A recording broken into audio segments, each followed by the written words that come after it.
Assalamualaikum warahmatullahi wabarakatuh. Salam sejahtera untuk kita semua. Sebelumnya perkenalkan saya Putri Rahmawati dari kelas R2D kelompok 9. Kepada yang terhormat dosen pengampu mata kuliah Fonologi Bahasa Indonesia, Bapak Irwan Siagian MPD. Baik teman-teman, di sini saya akan menjelaskan materi tentang perubahan bunyi akibat distribusi.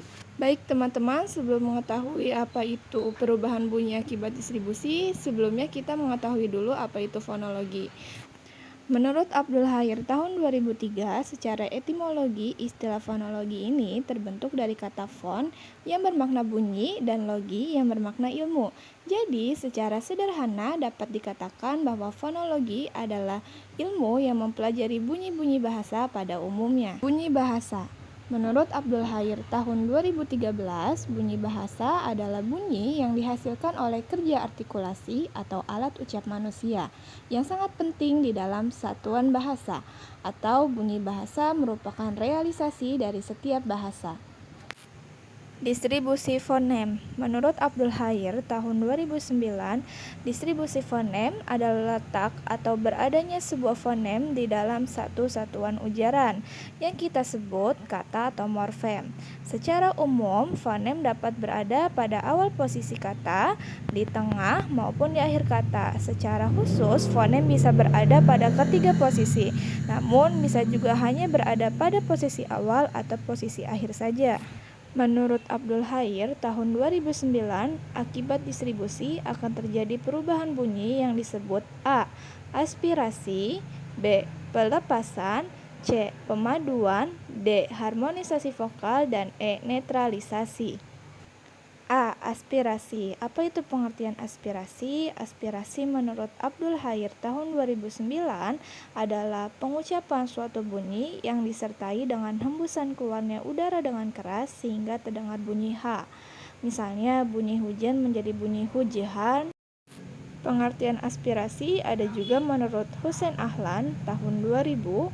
Aspirasi adalah pengucapan suatu bunyi yang disertai dengan hembusan keluarnya udara dengan kuat sehingga terdengar bunyi H pada letupan konsonan yang mengalami aspirasi bunyi, seperti pada contoh kata bahru, jathu, dan sabtu.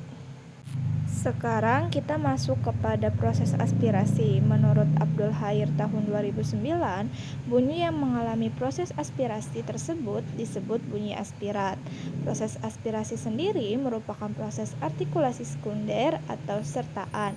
Letupan yang muncul setelah bunyi tak bersuara dilambangkan dengan bunyi H. Kecilnya ukuran lambang tersebut melambangkan bunyi tersebut bukan bunyi primer. Misalnya, bunyi konsonan letup bersuara B, D, J, G jika berdistribusi di awal dan di tengah, kata cenderung diaspirasikan sehingga terdengar bunyi seperti B, D, J, G. Contohnya pada kata bahru, gehlang, sedahang, dahtan, sabtu, jathu, segar, dan hujihan. Menurut Hussein Ahlan tahun 2000, jenis-jenis konsonan dalam aspirasi terbagi atas 4. Yang pertama adalah konsonan hambat bersuara bilabilar P dan D. Yang kedua, konsonan hambat bersuara alveolar atau dental D. Yang ketiga, konsonan hambat bersuara palatal J. Yang keempat, konsonan hambat bersuara velar G. Sehingga terdengar suara B, P, D, J, dan G. Yang pertama ada konsonan hambat bersuara bilabial P dan B. Menurut Hussein Ahlan tahun 2000, penghambat artikulator aktifnya adalah bibir bawah dan artikulator pasifnya adalah bibir atas, seperti pada bunyi P dan B. Perbedaan di antara keduanya ialah P sebagai konsonan keras tak bersuara, sedangkan B adalah lunak bersuara. Bunyi B dalam bahasa Indonesia contohnya pada kata jawab, huruf B diucapkan sebagai P, jawab. Yang kedua ada konsonan hambat bersuara alveolar atau dental D. Menurut Abdul Khair tahun 2019, konsonan yang terjadi bila penghambat artikulator aktifnya adalah ujung lidah dan artikulator pasifnya adalah gigi atas, bunyi yang dihasilkan adalah T dan D. Bunyi dental T adalah konsonan keras tak bersuara, sedangkan bunyi D adalah lunak bersuara, dan hambatannya lebih pendek daripada T. Contoh bunyi T, D. Pada kata pantai dan pantai, semua bunyi D pada akhir kata diucapkan sebagai T walaupun ditulis dengan huruf D. Misalnya pada kata murid menjadi murid. Yang ketiga, ada konsonan afrikat bersuara palatal J. Menurut Abdul Khair tahun 2019, konsonan yang terjadi bila artikulator aktifnya adalah tengah lidah dan artikulator pasifnya langit-langit keras, bunyi yang dihasilkan adalah bunyi C dan J. Perbedaan antara bunyi C dengan bunyi J adalah C sebagai konsonan tak bersuara, sedangkan J adalah konsonan lunak bersuara. Contoh bunyi pada kata C dan J yaitu kata curang dan jurang. Yang keempat, ada konsonan hambat bersuara velar G.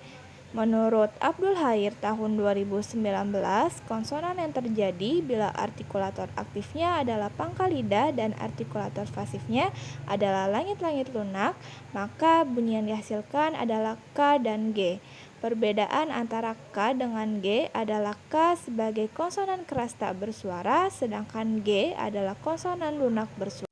Contohnya pada bunyi K dan G adalah kaya dan gaya. Menurut Abdul Khair tahun 2015, aspirasi tampak pada pengucapan bunyi KK dan S. Pada pengucapan bunyi KK, terdapat bunyi sertaan K yang memberi penekanan pada bunyi glotal. Hal ini juga tampak pada pengucapan S yang disertai dengan bunyi H. Contohnya yaitu glotal menjadi belok dalam bahasa Indonesia, K menjadi belok dalam bahasa Indonesia. Terdapat hembusan nafas yang kuat pada kata K karena diucapkan dengan bunyi K. Sisi menjadi sisi dalam bahasa Indonesia dan sisi menjadi sisi dalam bahasa Indonesia. Terdapat hembusan nafas yang kuat pada bunyi S karena diucapkan dengan si. Selanjutnya ada pelepasan. Menurut Abdul Khair tahun 2009, pelepasan adalah pengucapan bunyi hambat letup yang seharusnya dihambat atau diletupkan tetapi tidak dihambat atau diletupkan. Kemudian dengan serentak bunyi berikutnya diucapkan. Jadi hambatan atau letupan itu dilepaskan atau dibebaskan. Contohnya, pada bunyi P adalah bunyi hambat letup bersuara, tetapi bunyi P pada kata tatap muka dilafalkan tanpa hambat letup. Begitu juga bunyi T yang sebenarnya merupakan bunyi hambat letup pada kata tempat nenek dilafalkan tanpa hambat letup. Pengertian pelepasan menurut Husein Ahlan tahun 2000, pengucapan bunyi hambat letup yang seharusnya dihambat atau diletupkan tetapi tidak dihambat atau diletupkan. Kemudian dengan serentak bunyi berikutnya diucapkan. Jadi penghambat atau letupan itu dilepaskan atau dibebaskan. Contohnya pada bunyi P adalah bunyi hambat letup bersuara, pada kata tatap muka huruf P dilafalkan tanpa hambat letup. Begitu juga bunyi T yang sebenarnya merupakan bunyi hambat letup pada kata tempat nenek dilafalkan tanpa hambat letup. Pengertian pelepasan menurut Abdul Khair tahun 2015, pelepasan atau rilis adalah pengucapan bunyi hambat letup tanpa hambatan atau letupan dan diikuti bunyi selanjutnya secara bersamaan. Jadi bunyi hambat tidak terdengar dalam pengucapan ini. Pengertian pelepasan menurut Muslih Mansur tahun 2015, pelepasan yaitu pengucapan bunyi hambat letup yang seharusnya dihambat tetapi tidak dihambat dan dengan serentak bunyi berikutnya diucapkan. Hambatan atau letupan itu dilepaskan atau dibebaskan. Pelepasan dibedakan menjadi 3 yaitu lepas tajam atau lepas penuh, lepas nasal, dan lepas sampingan. Menurut Muslih Mansur tahun 2010, pelepasan dibedakan menjadi 3. Yang pertama ada lepas sampingan, yang kedua lepas nasal, dan yang ketiga ada lepas tajam. Yang pertama ada lepas sampingan. Menurut Muslim Mansur tahun 2010, lepas sampingan ialah suatu pelepasan yang terjadi karena adanya bunyi sampingan di depannya. Suatu bunyi hambat letup dalam bahasa Indonesia. Letupannya dapat dilepaskan secara sampingan jika konsonan letup tersebut berdistribusi sebelum bunyi sampingan I. Lepas sampingan ditandai dengan titik-titik satu di atas samping kanan dari bunyi yang dilepaskan. Contohnya T1 atau T lepas sampingan. Lepas sampingan itu dapat dilihat pada contoh berikut, yaitu cukup luas P1, cepat lupa T1. Yang kedua ada pelepasan nasal. Menurut Muslim Mansur tahun 2010, lepas nasal ialah suatu pelepasan yang terjadi karena adanya bunyi nasal di depannya. Misalnya suatu bunyi hambat letup dalam bahasa Indonesia. Letupnya dilepaskan melalui keluarnya udara lewat rongga hidung. Jika bunyi letup itu berdistribusi sebelum bunyi nasal yang homorgan. Contohnya, lepas nasal ditandai dengan bunyi titik-titik N di atas sampingkan bunyi yang dilepaskan. Misalnya PM atau P dan lepas nasal N. Lepas nasal itu dapat dilihat pada contoh berikut. Tatap muka PM dan tempat nenek TN. Dan yang ketiga ada pelepasan tajam. Menurut Muslim Mansur tahun 2010, lepas tajam atau lepas penuh ialah pelepasan alat-alat artikulasi dari titik artikulasinya yang terjadi secara tajam atau secara penuh. Misalnya, suatu bunyi hambat letup dalam bahasa Indonesia jika berada pada pengunci kata. Proses letupannya dilepaskan atau dihilangkan. Bunyi lepas ditandai dengan titik-titik di atas bunyi yang dilepaskan.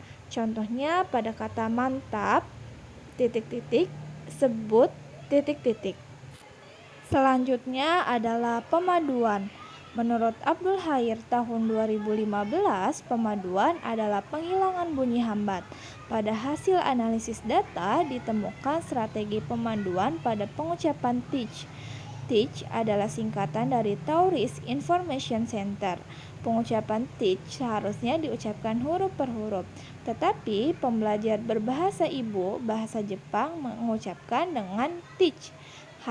Hal ini dikarenakan pembelajar mengira teach adalah suatu kata, bukan singkatan. Pengertian pengafrikatan.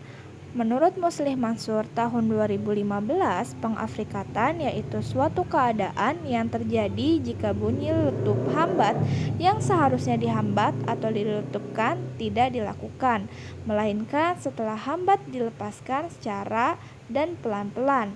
Proses yang kedua menyebabkan adanya penyempitan jalannya arus udara sehingga udara terpaksa keluar dengan bergeser. Artikulasinya menjadi hambat geseran hambat letupan. Gabungan antara hambat dan geseran disebut paduan atau afrikat. Prosesnya disebut paduanisasi atau pengafrikatan. Misalnya bunyi T diucapkan, pertimbangkan contoh berikut. Kata hebat menjadi hebats dan kata alat menjadi alats.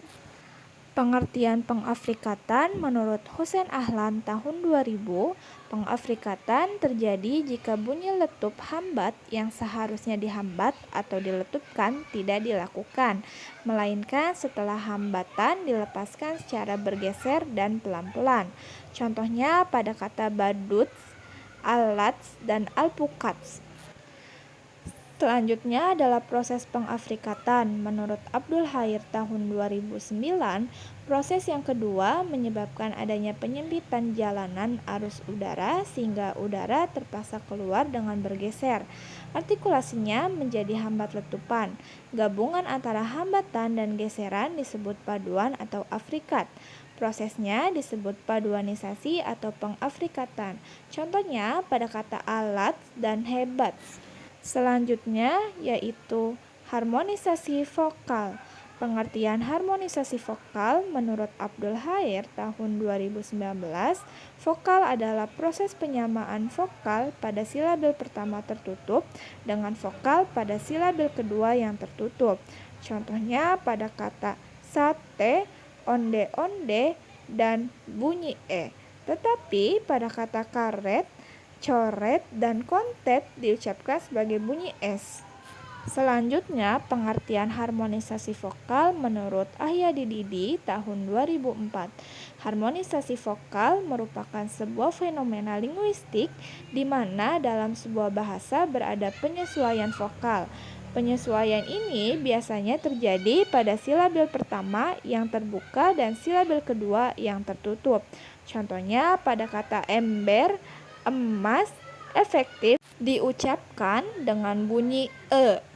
Selanjutnya adalah pengertian harmonisasi vokal menurut Abdul Khair tahun 2015. Harmonisasi vokal adalah penyamaan vokal pada silabil pertama terbuka dengan bunyi vokal pada silabil kedua yang bersilabil tertutup. Hal ini terjadi karena pengaruh distribusi bunyi pada suatu kata. Harmonisasi vokal karena pengaruh distribusi E. Menurut Abdul Khair tahun 2019, pada kata bebek, ketek, dan seret dilafalkan sebagai bebek, ketek, dan seret. Jadi, meskipun pada silabil terbuka, bunyi E itu dilafalkan sebagai bunyi E juga. Hal ini terjadi karena pengaruh atau dari distribusi E yang terdapat pada silabil kedua yang tertutup. Peristiwa inilah yang disebut dengan istilah harmonisasi vokal. Menurut Krisdalana Harimurti tahun 2008, jenis-jenis silabel pada harmonisasi vokal terdiri dari dua, yaitu yang pertama, harmonisasi vokal pada silabil pertama fonem I, yang kedua, harmonisasi vokal pada silabil kedua fonem E dan A. Yang pertama, ada harmonisasi vokal pada silabil pertama fonem I. Menurut Krida Laksana Harimurti tahun 2008, mempunyai dua macam realisasi, yaitu yang pertama, direalisasikan sebagai bunyi I apabila berada pada silabil terbuka atau silabil tak berkoda. Contohnya seperti pada kata kini dan sapi. Yang kedua, direalisasikan sebagai bunyi I apabila berada pada silabil tertutup atau silabil berkoda seperti pada kata batik dan lirik. Yang kedua, harmonisasi vokal pada silabil kedua fonem E dan A. Krida Laksana Harimurti 2008, fonem E mempunyai dua macam realisasi. Yang pertama yaitu direalisasikan sebagai bunyi E apabila berada pada silabil terbuka seperti pada kata sate dan berabe. Yang kedua yaitu direalisasikan sebagai bunyi E apabila berada pada silabil tertutup seperti contoh pada kata monyet dan ember. Fonem A, secara umum fonem A direalisasikan sebagai bunyi A, baik pada posisi awal kata, tengah kata, maupun akhir kata seperti pada contoh kata apa, padam, dan dua. Yang terakhir ada netralisasi. Pengertian netralisasi menurut Abdul Khair tahun 2009, netralisasi adalah perubahan bunyi fonemis sebagai akibat pengaruh lingkungan ketika dinetralisasikan menjadi hambat tidak bersuara, yaitu bunyi P sama dengan realisasi yang biasa terdapat dalam fonem P. Netralisasi adalah hilangnya kontras antara dua buah fonem yang berbeda, yakni dua buah fonem yang kehilangan kontrasnya. Contohnya, bunyi B pada kata jawab bisa dilafalkan sebagai bunyi P dan juga sebagai bunyi B, sehingga kata jawab itu bisa dilafalkan sebagai jawab atau jawab. Pengertian netralisasi menurut Muslih Mansur tahun 2008. Netralisasi adalah perubahan bunyi fonemis sebagai akibat pengaruh lingkungan. Untuk mencermati kasus ini bisa dicermati ilustrasi berikut. Dengan cara menentukan pasangan minimal misalnya pada kata barang dan parang. Bisa disimpulkan bahwa dalam bahasa Indonesia ada fonem B dan P, tetapi dalam kondisi tertentu fungsi pembeda antara B dan P bisa batal setidak-tidaknya bermasalah karena dijumpai bunyi yang sama. Pengertian netralisasi menurut Muslih Mansur tahun 2015, netralisasi adalah perubahan bunyi fonemis sebagai akibat pengaruh lingkungan atau bisa disebut hilangnya kontras antara dua buah fonem yang berbeda. Misalnya, fonem B pada silabal akhir kata adab dan sebab diucapkan P, adab dan sedap, yang persis sama dengan pengucapan fonem P pada kata atap dan usap, atap dan usap. Menurut Husein Ahlan tahun 2000, netralisasi dibedakan menjadi dua, yaitu netralisasi arki fonem dan netralisasi variasi fonem. Yang pertama, netralisasi arki fonem. Menurut Husein Ahlan tahun 2000, netralisasi arki fonem yakni golongan fonem yang kehilangan kontras pada posisi tertentu. Netralisasi arki fonem bisa dilambangkan dengan huruf besar seperti D, ditulis huruf kapital, yang memiliki alternasi atau variasi fonem T dan fonem D, seperti pada lafal kata babat untuk babat dan babat. Jadi T dan D bukan alofon dari D. Yang kedua, ada netralisasi variasi fonem. Menurut Husein Ahlan tahun 2000, netralisasi variasi fonem yakni suatu fonem bervariasi dengan fonem lainnya dalam suatu kata tanpa mengubah makna. Fonem yang dapat menggantikan posisi fonem lainnya tanpa membedakan makna hanya sebagai variasi saja. Contohnya pada kata telur menjadi telur, ubah menjadi obah. Menurut Abdul Khair tahun 2009, netralisasi dibedakan menjadi dua, yaitu netralisasi konsonan dan juga netralisasi vokal. Yang pertama yaitu netralisasi konsonan. Menurut Abdul Khair tahun 2009, oposisi yaitu hubungan antara dua bunyi yang menampakkan perbedaan, misalnya antara bunyi oral dan nasal, bersuara dan tak bersuara. Antara D dan T adalah perbedaan bersuara dan tak bersuara. Pada posisi akhir, oposisi itu dinetralisasikan menjadi tak bersuara. Contohnya pada kata adab dan pada kata akad. Yang kedua yaitu netralisasi vokal. Arki fonem memberikan arti bahwa fonem yang ditulis dengan huruf besar itu mempunyai dua anggota fonem, yaitu fonem yang bermula berbeda.